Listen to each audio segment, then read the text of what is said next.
Now, back here in the valley, investigators want your help catching the arsonist responsible for more than a dozen fires in a North Valley park. Action News reporter Stephanie Stone has the story now from Merced.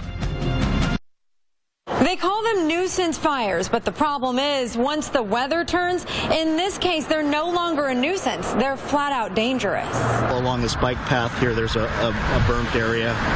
Battalion Chief Tom McCall says the fire started in late February. Since then, there's been more than a dozen within about a mile stretch of the Greenbelt in Farrens Park near Black Rascal Creek. Small little grass fires, some trash and debris fires, and some brush type fires.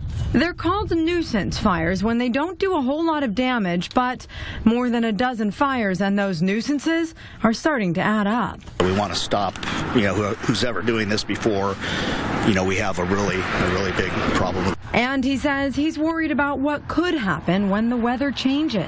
The problem here, though, is the potential for a great big fire with all the fuel loading around here when it all dries out. They've lucked out, at least thus far. The fires have been small and they've fought them quickly. Our main concern is for the public. We obviously want to stop the fires when they're small. As you can tell, that there's quite a potential here when the fuel does dry out, and we don't want to have great property loss or injuries or deaths. They blame arsonists as there's no reason for accidental fires to spark in that area. Now they just need to catch them before the weather sparks a larger concern.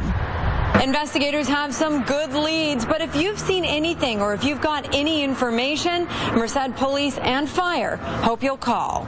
In Merced, Stephanie Stone, ABC 30, Action News.